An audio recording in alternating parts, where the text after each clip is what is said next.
16 या यूट्यूब चॅनलवर आपल्या सगळ्यांचं स्वागत आहे.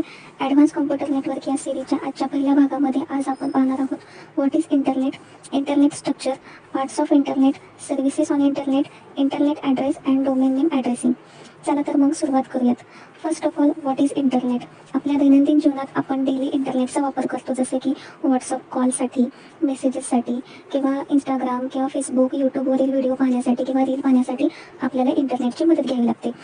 तर याच इंटरनेटला टेक्निकल भाषेमध्ये किंवा नेटवर्किंग लँग्वेजेसमध्ये कसं डिफाईन करायचं तर ते आपण आज पाहणार आहोत.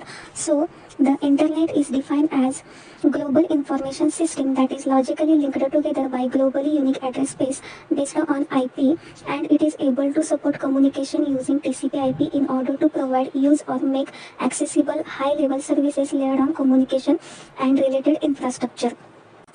तर बघा, इंटरनेट हे एक ग्लोबल इन्फॉर्मेशन सिस्टीम आहे, ज्याच्या थ्रू आपल्याला हवी ती इन्फॉर्मेशन काही सेकंदात मिळू शकते. म्हणजेच इंटरनेटमध्ये जे काही डिव्हायसेस एकमेकांशी कनेक्ट केलेले आहेत, जसं की मोबाईल फोन असेल, कम्प्युटर असेल किंवा तुमचा लॅपटॉप असेल किंवा टॅब्स असतील किंवा वेगवेगळे सर्व्हर्स असतील, तर हे सगळे डिव्हायसेस इंटरनेटमध्ये एकमेकांशी कनेक्ट केलेले असतात. तर हे कनेक्ट करण्यासाठी एक युनिक ॲड्रेस स्पेस यूज केला जातो. त्यालाच आपण म्हणतो इंटरनेट प्रोटोकॉल ॲड्रेस. आणि या इंटरनेटमध्ये दोन डिव्हायसेसमध्ये जर आपल्याला कम्युनिकेशन करायचं असेल तर त्यासाठी TCP/IP ची आपल्याला मदत घ्यावी लागते. TCP/IP थ्रूच आपण एकमेकांशी कम्युनिकेशन करू शकतो किंवा इन्फॉर्मेशन ॲक्सेस करू शकतो. तर यालाच म्हटलेलं आहे इंटरनेट. तर हे इंटरनेट अजून बऱ्याच वेळी डिफाईन केलं जातं. गुगलवरती जर तुम्ही बघितलं तर तुम्हाला इंटरनेटच्या अजून वेगवेगळ्या डेफिनेशन बघायला मिळतील. तर त्यातलीच आपण आणखीन एक इंटरनेटची डेफिनेशन बघणार आहोत, ती म्हणजे internet is a global existing network of networks consisting of a huge number of computers located in all parts of the world. आता या डेफिनेशनमध्ये काय म्हटलेलं आहे तर इंटरनेट हा काय आहे तर नेटवर्क ऑफ नेटवर्क्स, की ज्याच्यामध्ये नंबर ऑफ कॉम्प्युटर्स किंवा number of internet related devices हे एकमेकांशी कनेक्ट केलेले असतात.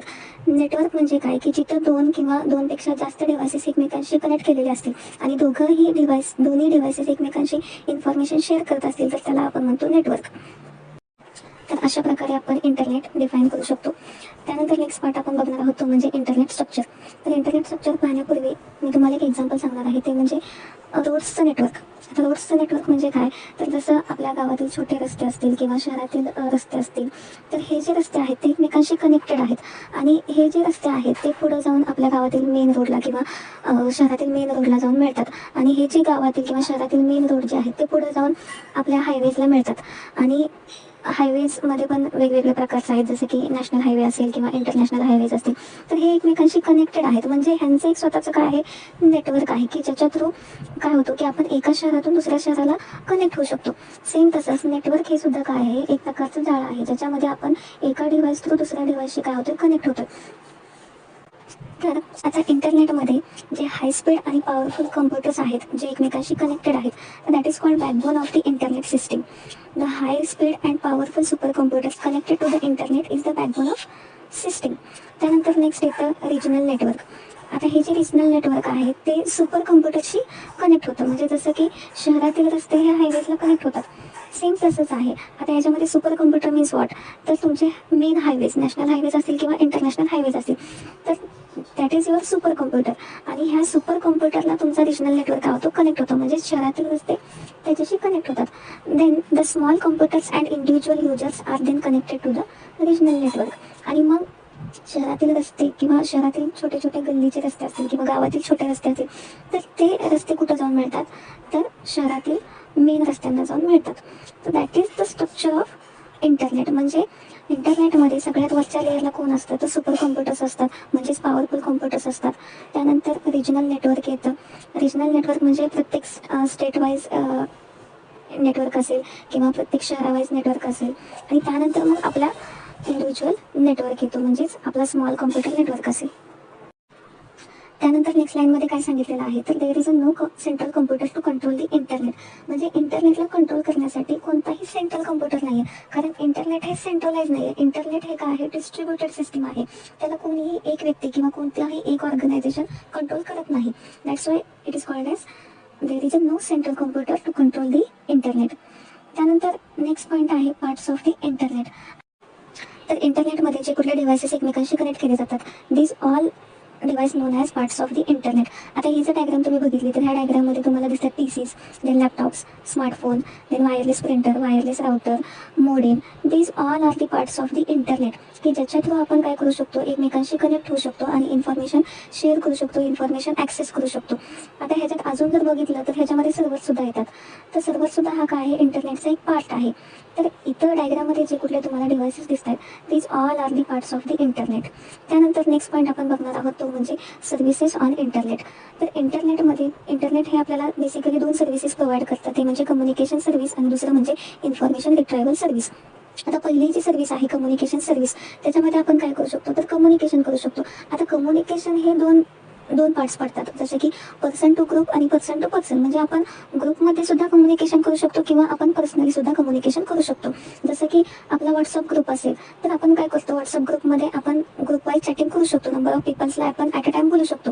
सेम तसंच जर आपल्याला फक्त एकाच व्यक्तीशी बोलायचं असेल तर इंटरनेट आपल्याला पर्सन टू पर्सन ही सुद्धा सर्व्हिस प्रोव्हाइड करतं, लाईक जीमेल ऑर चॅट, जसे की व्हॉट्सअप चॅट असेल किंवा इंस्टाग्राम चॅट असेल.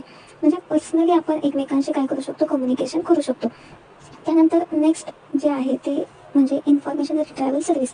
आता इन्फॉर्मेशन रिट्रायवल सर्व्हिस म्हणजे काय, की जिथून आपल्याला इन्फॉर्मेशन मिळते. आता इन्फॉर्मेशन मिळवण्यासाठी आपल्याला काय काय लागतं, तर आपल्याकडं www आहे, म्हणजेच वर्ल्ड वाईड वेब आहे, जिथून आपल्याला हवी ती इन्फॉर्मेशन आपण घेऊ शकतो. तर हा काय आहे, एक सर्व्हर आहे जो आपल्याला इंटरनेट प्रोव्हाइड करतो. आपण जगाच्या कोणत्याही कोपऱ्यामध्ये असलो, जगामध्ये कुठेही असलो तरी आपण www काहीही विचारलं, कोणताही क्वेश्चन विचारला तरी आपल्याला तिथून आन्सर मिळतं. म्हणजे इन्फॉर्मेशन आपण पाहिजे ते आपल्याला काय करू शकतो, रिट्राईव्ह करू शकतो. सेम तसंच FTP आहे, that is file transfer protocol. म्हणजेच आपण तिथं फाईल काय करू शकतो, डाउनलोड करू शकतो, त्यानंतर अपलोड करू शकतो. त्यानंतर टेलनेट आहे, जिथं आपण रिमोट लॉग इन करून आपल्याला हवी ती इन्फॉर्मेशन मिळवू शकतो. तर अशा 2 सर्व्हिसेस आपल्याला इंटरनेट प्रोव्हाइड करतं. त्यानंतर नेक्स्ट पॉईंट आहे इंटरनेट ॲड्रेस. आता इंटरनेट ॲड्रेस म्हणजेच काय, तर इंटरनेटमध्ये जे कुठले डिव्हायसेस कनेक्ट होतात तर तो प्रत्येक डिव्हाइस युनिकली हा आयडेंटिफाय झाला पाहिजे.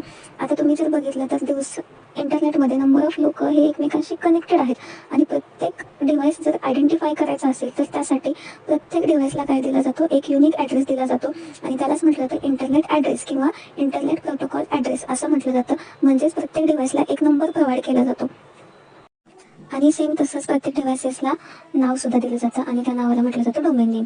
तर तेच ह्या स्लाइडमध्ये सांगितलेलं आहे. With so many computers and users using the internet it would be impossible to differentiate them without a proper addressing system. This addressing system assigns names and numbers to identify computer on the internet. The names are called domain names and the numbers are called as IP address. त्यानंतर आता ही जी next slide आहे, ह्या next स्लाइडमध्ये IP ॲड्रेसबद्दल information provide केलेली आहे शॉर्टमध्ये.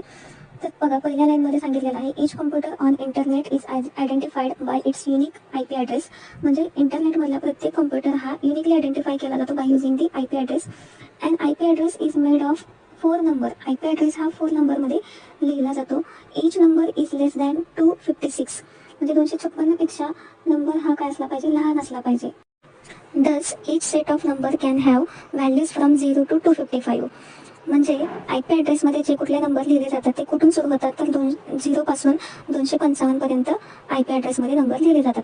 For example खाली दिलेलं आहे बघा स्लाइडमध्ये 202.64.254.10. तर in this way we can write the IP address.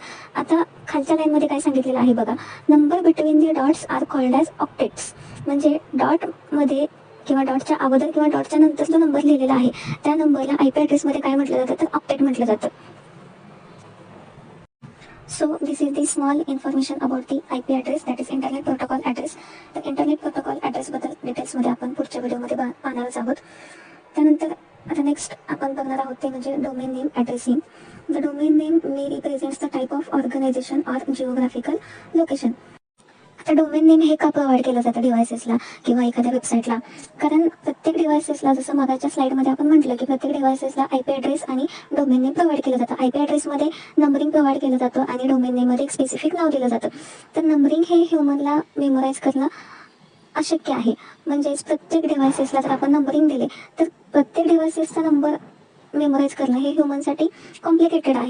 तर त्याचं जे कॉम्प्लिकेशन आहे ते कॉम्प्लिकेशन डोमेन नेममध्ये काय केलेलं आहे, कमी केलेलं आहे. तर प्रत्येक डिव्हायसेसला आपण एक स्पेसिफिक नाव जर दिलं तर ते नाव आपण इझिली मेमोराईज करू शकतो. म्हणजेच काय तर सपोज काही कम्प्युटर हे कमर्शियल पर्पजसाठी किंवा काही सर्व्हर जे कमर्शियल पर्पजसाठी यूज केले असतील तर ते कम्प्युटर्स कोणत्या डोमेनमध्ये ठेवले जातात तर .com ह्या डोमेनमध्ये ठेवले जातात. काही कम्प्युटर्स किंवा काही डिव्हायसेस हे एज्युकेशनलसाठी यूज केले असतील तर ते कोणत्या डोमेनमध्ये येणार तर एज्युकेशनल डोमेन म्हणजे दॅट इज .edu डोमेन. काही कम्प्युटर हे गव्हर्नमेंट पर्पजसाठी यूज केले असतील, काही सर्व्हर हे गव्हर्नमेंटसाठी यूज केले असतील तर त्याला काय म्हटलं जातं तर GOV डोमेन म्हटलं जातं, दॅट मीन्स .गव्हर्नमेंट. त्यानंतर काही कम्प्युटर्स हे मिलिटरीसाठी यूज केले असतील तर त्याला म्हटलं जातं .mil. काही कम्प्युटर हे स्पेसिफिक ऑर्गनायझेशनसाठी स्पेसिफिक कंपन्यांसाठी यूज केले असतील तर that is known as .org. आणि काही कम्प्युटर हे नेटवर्किंगसाठी यूज केले असतील तर त्यासाठी डोमेन यूज केला जातो .net. फॉर एक्झाम्पल www.google.com किंवा www.india.government किंवा www.wikipedia.org. These all are the generic domains. त्यानंतर नेक्स्ट पॉईंट येतो तो म्हणजे कंट्री डोमेन्स. आता कंट्री डोमेन्स म्हणजे काय तर in order to accommodate different countries all over the world a 2 letters abbreviations for every country in the world is added at the end of domains. की ज्याच्या through आपण काय करू शकतो कंट्री आयडेंटिफाय करू शकतो. म्हणजे प्रत्येक वेबसाईट ही कोणत्या कंट्रीची आहे हे आपण त्याच्या थ्रू आयडेंटिफाय करू शकतो किंवा प्रत्येक डिव्हाइस हे कोणत्या कंट्रीचा आहे हे आयडेंटिफाय करू शकतो. आता कंट्री डोमेन जेव्हा लिहिला जातो तर तो कंट्री डोमेन हा 2 लेटर्समध्येच लिहिला जातो. जसे की इथं स्लाईडमध्ये एक्झाम्पल दाखवलेले आहेत. That is AU. AU means what Australia. .FR. FR means what France. .in that means India. .UK that means United Kingdom. Then .CA that is Canada. These all are the domains. म्हणजे ह्याच्या through आपण काय करू शकतो प्रत्येक website किंवा प्रत्येक server किंवा प्रत्येक डिव्हाइस हा कोणत्या कंट्रीचा आहे हे आपण ह्या डोमेन थ्रू काय करू शकतो आयडेंटिफाय करू शकतो. So this is all about the internet. Video आवडला असल्यास व्हिडिओला लाईक करा, शेअर करा आणि सबस्क्राईब करा. Thank you for watching this video.